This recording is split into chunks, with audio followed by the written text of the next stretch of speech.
Welcome to Annuity News Now. My guest returning is John Diehl. He is a Senior Vice President of the Hartford's Wealth Management business. He is a prolific writer. He's written a nice piece entitled "Practice is the Secret to a Happy Retirement." John, welcome back. Well, thank you.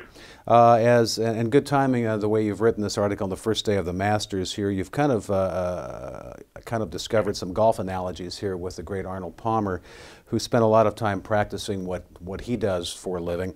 But practicing retirement is kind of a new concept. Can you talk about that? What do you mean by practicing retirement?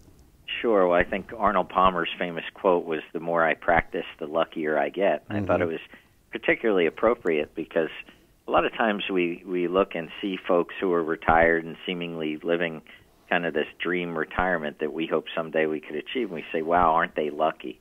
Well, I'm not sure. You know, we think about the phrase practice makes perfect, and in all things, whether it's in our profession or our hobbies, practicing, studying, kind of paying attention to something usually really does make the difference. But I find that, and you see this in survey after survey, that most people spend more time planning their family vacation than they do planning their retirement. And so by practicing retirement, I mean, you know, as I think back to the days when people had defined benefit pension plans in much greater numbers than they do today, they had an opportunity that most of those folks knew at a given age that there was a set level of income that they could expect. And at least in my experience, people would have begun to adjust their lifestyles maybe 5 years, 6 years, 7 years prior to retiring so that they knew they could live within that number. The problem that folks have now is that we have defined contribution plans for the most part funding our retirements, and nobody really knows, A, how much that will realistically generate, and secondly, we don't sometimes pay attention to exactly how much we're going to need in retirement.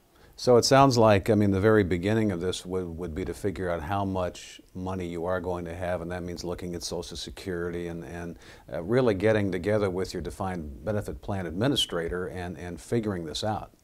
Right. So for folks that do have a pension available, making sure that you know how much would be coming from those guaranteed sources of income, I think is pretty important. I think really all sources of income, though. So things like, you really need to begin to think, am I planning on working in retirement? Will I work 2 or 3 days a week? Am I thinking of working more, thinking of working less?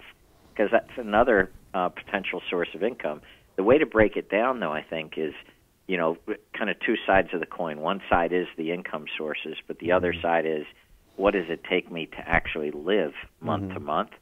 And that's an area where I see a lot of folks never really spend the time to actually monitor or try to quantify how much your monthly expenses are.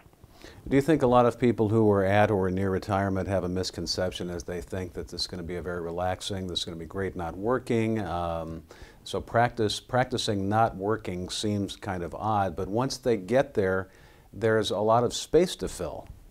There is, and actually that's one of the things that we see all the time in our pre and post retirement surveys. People will always say, "Well, I'm going to travel, going to travel the world, do all this traveling." And in our post retirement surveys, folks say, "Well, actually, I didn't travel as much as I thought I would. We're actually spending more time relaxing, reading, dinners out with friends, things like that." So I think, in terms of practicing retirement, you're right. You really have to think about what is going to fill that time.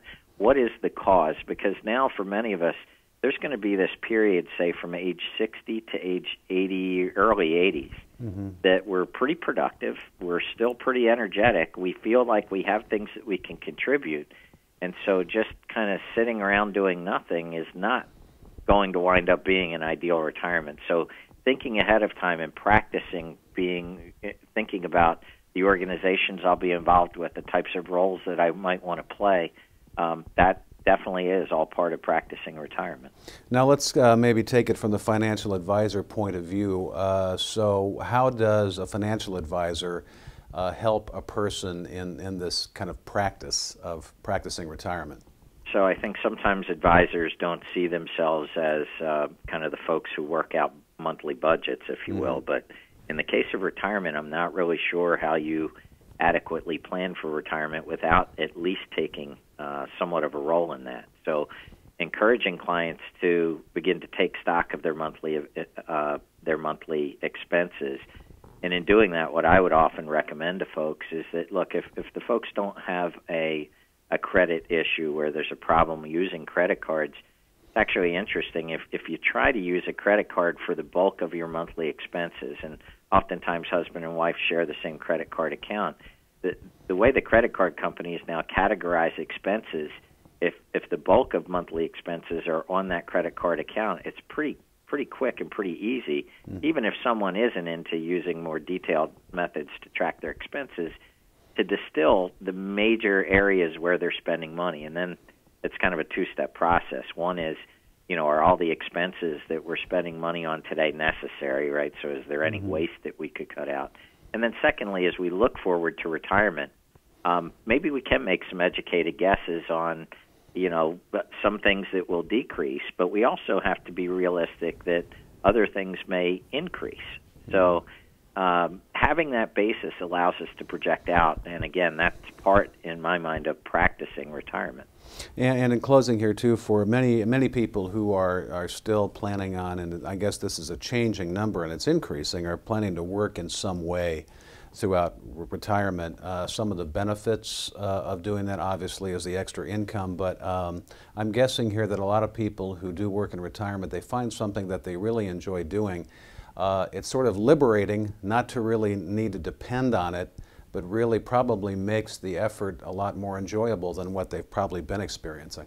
And I think what we'll find is that the social needs that we have are maybe much more prominent even as we age than maybe many people think. So work is an important social environment, and people who want to remain engaged and remain energetic oftentimes have a kind of a larger circle of friends. And let's face it, work gives folks a reason to get up in the morning, something, to I won't say look forward to, but there are daily challenges involved in a career of any type or a job of any type. And so, yeah, it goes beyond just the financial. Certainly it does ease some of the financial cares and concerns, but work gives us an important outlet for social interaction for sure. And we're seeing, boomers have largely defined ourselves by what we've done in our careers. I was a surgeon, a small business owner, an attorney.